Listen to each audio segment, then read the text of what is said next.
नाम न छापने का आग्रह करते हुए पंजाब की एक बहन ने अपनी आपबीती कुछ इस प्रकार सुनाई। मेरे घर में बहुत कलह क्लेश का वातावरण बना हुआ था। पति को अचानक ही व्यापार में बहुत बड़ा घाटा हुआ था।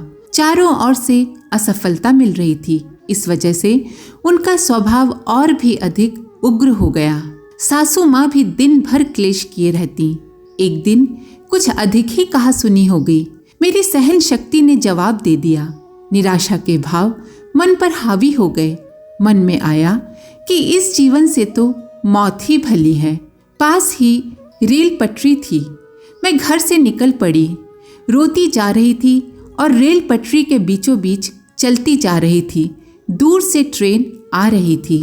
अचानक एक वृद्ध ने मेरा हाथ पकड़कर मुझे पटरी से नीचे उतार लिया और रेलगाड़ी धड़धड़ाती हुई निकल गई। रेल के गुजर जाने के बाद मैंने उन वृद्ध से कहा, बाबा जी, ये क्या किया आपने? मुझे मर जाने दिया होता, क्यों बचाया? उन्होंने मुझे समझाया, बेटी, मनुष्य जीवन बहुत कीमती है। फिर मेरी सारी समस्या सुनी और मुझे समझा बुझाकर एक रिक्शा वाले को बुलाकर रिक्शा में बिठा दिया और कहा, जा बेटी, अपने घर जा, सब ठीक हो जाएगा। रास्ते में मुझे ख्याल आया कि आज मेरी सहेली के घर में कोई पूजा है। उसने बुलाया था, क्यों ना मैं उसके घर चली जाऊं। मैंने रिक्शा उसके घर की ओर मुड़वा लिया। जब मैं उसके घर पहुंची और पूजा में जो तस्वीर रखी थी उसे देखकर मैं हैरान रह गई। पूजा समाप्त हो जाने के बाद मैंने उससे पूछा कि ये जो व्यक्ति हैं, मैं अभी अभी इनसे मिलकर आ रही हूँ, ये कौन हैं, कहाँ रहते हैं, ये मुझे कैसे मिलेंगे? उसने मुझे बताया कि ये हमारे गुरु पंडित श्री राम शर्मा आचार्य जी हैं। तुम इनसे मिलकर आ रही हो? ये कैसे हो सकता है? अभी कुछ दिन पहले ही तो इन्होंने अपना शरीर छोड़ा है। तुम जिससे मिलकर आ रही हो वो कोई और होगा। सुनकर मैं आश्चर्य में पड़ गई, पर मेरे साथ जो घटित हुआ था उसे भी तो झुठला नहीं सकती थी। इसके बाद मैं शांति कुंज भी आई। मैंने दीक्षा ली। मेरी सारी समस्याएं धीरे धीरे सुलझ गईं। घर का वातावरण ही बदल गया। मैं और मेरे पति दोनों ही परम पूज्य गुरु जी के ऋणी हैं। हम उनसे बस यही प्रार्थना करते हैं कि हमें अपनी शरण में रखे रहें। न केवल गुरु जी बल्कि माता जी भी कम शक्ति संपन्न नहीं थीं। स्वयं परम पूज्य गुरुदेव ने कहा था, माता जी भगवान के वरदान की तरह हमारे जीवन में आईं। उनके बगैर मिशन के उदय और विस्तार की कल्पना करना तक कठिन था। माता जी को प्रणाम करना अर्थात मुझे प्रणाम करना है। हम दोनों एक ही हैं। लोगों ने अपनी स्थूल आंखों से उन्हें गुरुजी की सहधर्मिणी ही समझा, परंतु जिन्होंने उनके अनुदान पाए हैं वे ही उस भगवती सत्ता को जान पाए। परम वंदनीय माता जी के विषय में भी ऐसे अनेकों प्रसंग मिलते हैं जब उन्होंने सूक्ष्म शरीर से परिजनों की सहायता की। ऐसा ही एक प्रसंग है। मई 94 में गंभीर हृदय घात हुआ। मेडिकल कॉलेज रीवा के गांधी स्मारक अस्पताल के इंटेंसिव कोरोनरी केयर यूनिट में 1 महीने भर्ती रहा। मेडिकल विभागाध्यक्ष ने तुरंत तीसरी हार्ट सर्जरी के लिए अपोलो हॉस्पिटल मद्रास जाने की सलाह दी। इसके पूर्व बॉम्बे हॉस्पिटल में 2 बार ओपन हार्ट बाईपास सर्जरी एवं एंजियोप्लास्टी हो चुकी थी। अगस्त 94 में अपोलो हॉस्पिटल मद्रास में हार्ट सर्जरी हुई। जब ऑपरेशन थिएटर से आईसीयू लाया गया तो अचानक तबीयत बहुत खराब हो गई। बीपी गिरने लगा और हृदय की गति कमजोर पड़ने लगी। नर्स बड़े डॉक्टरों में भगदड़ मच गई। एकदम सब कुछ समाप्त। हृदय की धड़कन बंद हो गई। मेरी पत्नी कांता दूर खड़ी हतप्रभ थीं। इतने में एक शुभ्र वस्त्रा, छोटे कद की स्थूलकाय तेजस्वी महिला अचानक कमरे में आई। मुस्कुराते हुए धीरे धीरे बिस्तर के पास व्यस्त डॉक्टर नर्सों के बीच आकर खड़ी हो गई और बोली, क्या हो गया? मेरे सिर पर हाथ फेरा। एक क्षण रुकी और फिर बोली, ठीक हो जाएगा। डॉक्टरों ने धीरे धीरे पंपिंग की। धड़कन पुनः प्रारंभ हो गई। रोकने के बावजूद पत्नी जबरदस्ती कमरे में आकुल व्याकुल होती हुई आई और पूछा, क्या हो गया इन्हें, कैसे हैं? और वो माताजी जो अभी अभी कमरे में आई थी, वो कहाँ गईं? डॉक्टरों ने कहा, हाँ, सफेद कपड़े पहने एक तेजस्वी महिला आई तो थी, कहाँ गईं पता नहीं, शायद बाहर होंगी। लेकिन आप भीतर कैसे आ गईं? बाहर जाइए, पांडे जी की तबीयत अचानक खराब हो गई थी, पर अब ठीक हैं। कृपया अब आप बाहर जाइए और हमें अपना काम करने दीजिए। मेरी पत्नी ने आईसीयू के बाहर जाकर देखा, सभी जगह देखा, वो ज्योतिर्मय महिला कहीं नहीं दिखाई पड़ी। निश्चय ही वो वंदनीय माताजी ही थी, जो अपने बेटे के हृदय की धड़कन को अपने पावन स्पर्श से पुनः चालू करने के बाद अंतर्ध्यान हो गई थी। मेरे होश आने पर जब पत्नी ने ये पूरा विवरण बताया तो बरबस ही आंखों से अविरल अश्रुधारा बह उठी। धन्य है ऐसी ममतामयी वात्सल्यमयी माताजी और परम पूज्य गुरुदेव। उनके बताए रास्ते पर चलना एवं दिए गए निर्देशों को पूरा करना ही अब हमारे जीवन का उद्देश्य है। प्रस्तुति डॉक्टर बसंत कुमार पांडे, रीवा। परम पूज्य गुरुदेव एवं परम वंदनीय माताजी अलौकिक शक्तियों से संपन्न थे। साधारणतः तो महापुरुष स्वयं को छिपाए रहते हैं, परंतु कभी कभी संकेतों में वे स्वयं को प्रकट भी करते हैं। कभी कभी कुछ ऐसी बात कह जाते हैं, कुछ ऐसा कार्य कर जाते हैं कि सुनने वाला देखने वाला अचंभित हो जाता है, सोचता ही रह जाता है। जिसके पास श्रद्धा है, विश्वास है, जो भक्त है, वही उस कथन के मर्म को समझ पाता है। बाकी के लोगों के दिलो दिमाग पर तो जैसे कि वे कोई पर्दा डाल देते हैं और समय बीत जाने पर वे लोग उन घटनाओं को स्मरण कर बस इतना ही कह पाते हैं, काश उस समय हम समझ पाते। आज हम सब परम पूज्य गुरुदेव एवं वंदनीय माता जी को साक्षात शिव पार्वती, महाकाल, अवतारी चेतना आदि नाना प्रकार के संबोधनों से अपनी श्रद्धा अर्पित करते हैं। परम पूज्य गुरुदेव एवं वंदनीय माता जी ने कभी कभी परिजनों के सामने स्वयं को प्रकट भी किया है।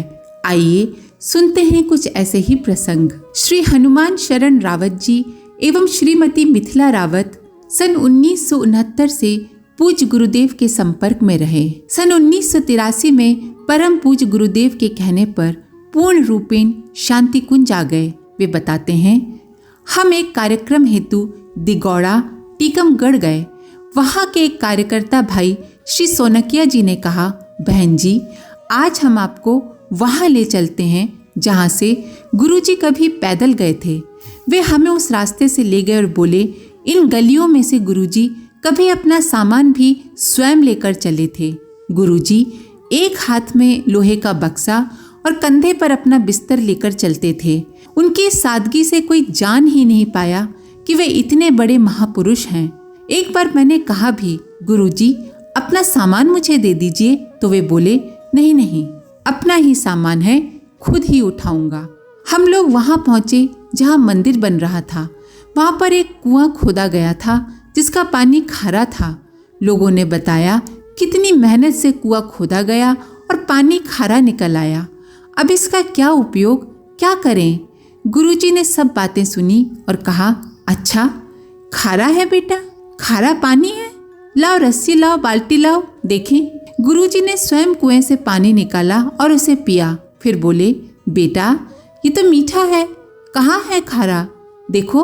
और उन्होंने सबको थोड़ा थोड़ा पानी पीने के लिए दिया। सबने पानी पिया और सब हैरान रह गए कि खारा पानी मीठा कैसे हो गया। तब सबने पूज्य गुरुजी की शक्ति को पहचाना और उनकी जय जयकार करने लगे। पंडित लीलापत शर्मा जी पूज्य गुरुदेव के प्रारंभिक शिष्यों में से थे। सन 1953 में डबरा मध्य प्रदेश में वे पूज्य गुरुदेव से जुड़े व सतत संपर्क में बने रहे। सन 1967 में पूज्य गुरुदेव ने उन्हें मथुरा बुला लिया। सन 1971 में पंडित जी को मथुरा का सब कार्यभार सौंपकर पूज्य गुरुदेव और वंदनीय माता जी शांति कुंज हरिद्वार आ गए।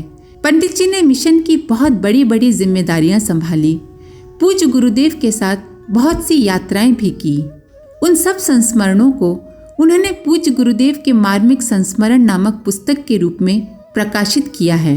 उन्होंने बताया, जब मिशन अपनी शैशव अवस्था में था उस समय पूज्य गुरुदेव ने कितना परिश्रम करके और कितना तप लुटाकर शाखाएं खड़ी की, उसके विषय में बताते हुए पंडित जी ने असम का एक संस्मरण सुनाया था। गायत्री परिवार के एक कार्यकर्ता ने एक गांव में यज्ञ रख दिया और पूज्यवर को बुलाया। कई बार वो उस गांव में गया और यज्ञ के बारे में समझाया, किंतु पता नहीं क्यों किसी को कुछ समझ में ही नहीं आ रहा था। यहाँ तक कि पूज्य गुरुदेव भी गांव पहुँच गए, फिर भी यज्ञ में आने को कोई तैयार नहीं था। पूज्यवर ने सारी स्थिति भांप ली। वहीं आसपास जो ग्रामीण टहल रहे थे उन्हें बुलाकर पूछा, इस गांव में कोई वृद्ध बीमार है? हाँ, ऐसे तो कई लोग हैं, ग्रामीणों ने जवाब दिया। पूज्यवर ने कहा, उन्हें मेरे पास ले आओ। ग्रामीण दौड़े और अपने अपने घरों से जो भी बीमार था, वृद्ध था, कुछ अन्य समस्या थी, सभी को ले आए। कुछ स्वयं आ गए, कुछ को सहारा देकर लाया गया। पूज्य गुरुदेव तत्काल उनकी समस्याओं के निवारण हेतु जुट गए। बीमार को तुझे कुछ नहीं हुआ है कह दिया, वृद्ध को स्वस्थ रहोगे कहा। किसी की कोई समस्या थी तो उसे कह दिया समस्या ठीक हो जाएगी। अब तो सुन सुन कर पूरा गांव दौड़ पड़ा। महात्मा जी के आने की खबर पूरे गांव में आग की तरह फैल गई। सभी अपनी अपनी समस्या बताने लगे और समाधान पाकर निहाल हो गए। दूसरे दिन पूरा गांव यज्ञ में शामिल था। एक भी व्यक्ति ऐसा नहीं था जिसने यज्ञ में भाग न लिया हो। इस तरह उन्होंने अपने तप की शक्ति से मिशन का प्रचार प्रसार किया। पंडित लीलापत शर्मा जी कहते थे, मैं तो मूक दर्शक की भांति अवाक रहकर उन लीलापति की लीला देखता रहा। उनका असली नाम लीलापति होना चाहिए था। श्री भास्कर सिन्हा जी सन 1963 में पूज्य गुरुदेव के संपर्क में आए और सन 1976 में पूज्य गुरुदेव के कहने पर सपरिवार शांतिकुंज आ गए। वे अपना संस्मरण इस प्रकार बताते हैं, हम सन 1981 में पूज्यवर के साथ शक्ति पीठों की प्राण प्रतिष्ठा के दौरे पर थे। मार्च का महीना था। होली में 10-15 दिन बचे थे। सभी और होली का माहौल था। हम सब कार्यक्रम हेतु जगदलपुर जा रहे थे। सड़क सुनसान थी। एक स्थान पर पुलिस ने रोका, पूछताछ की व कहा, आगे मत जाओ, आदिवासी लूटपाट करते हैं। पंडित लीलापत शर्मा जी भी साथ थे। उन्होंने पूज्य गुरुदेव की ओर देखा। गुरुजी ने कहा, दूसरा रास्ता हो तो देखो। एक दूसरा रास्ता था। कुछ दूर उस पर गए, पता चला वो काफी लंबा है। अतः गुरुजी ने कहा, पहले वाले से ही चलो। दोपहर 12:30-1 बजे के आसपास काफी दूरी पर एक भीड़ दिखाई दी। पत्ते लपेटे हुए लगभग 100-150 आदिवासियों की भीड़ थी। होली के समय लूट सामान्य बात थी। सभी गंडासा, भाला, तलवार से लैस थे। गाड़ी आगे बढ़ाएं कि पीछे चलें, असमंजस था। गुरुजी ने कहा, गाड़ी चलने दो, कुछ दूर पहले गाड़ी खड़े करना, पर तुम सब उतरना मत, केवल मैं ही उतरूंगा। उस समय लगा कि गुरुजी कुछ सोच रहे हैं। गाड़ी उनके पास पहुंचने ही वाली थी कि गुरुजी हड़बड़ा कर बोले, रुक बेटा, जब तक मैं ना कहूं तुम लोग उतरना मत। गुरुदेव उतरकर बोनट के पास खड़े हो गए। रॉड वगैरह लिए हम लोग अंदर बैठे रहे। पूज्यवर थोड़ी देर दीक्षा देने की मुद्रा में खड़े रहे, फिर आशीर्वाद की मुद्रा में हाथ ऊपर उठाया। पता नहीं कहाँ से उस भीड़ के बीच में से एक बूढ़ा व्यक्ति आगे आया। उसके हाथ में 3 मालाएं थीं। वो बूढ़ा दौड़ कर आया और पूज्यवर से 3 कदम दूरी पर दंडवत प्रणाम की मुद्रा में लेट गया। उसे देखकर उसका अनुसरण करते हुए वे सभी दौड़े और सबने साष्टांग प्रणाम किया। स्थिति एकदम भिन्न हो गई, जैसे जादू हो गया हो। गुरुदेव ने उन्हें कार्यक्रम में आने के लिए निमंत्रित किया। उस स्थिति से निपटने में हम लोगों को 1-1.5 घंटा लगा, पर जब हम कार्यक्रम स्थल पर पहुंचे तो देखकर अचंभित रह गए। वे सभी जिन्होंने रास्ता रोका था, जगदलपुर प्रवचन पंडाल में जाने किस रास्ते से और कैसे हमसे भी पहले पहुंच गए थे।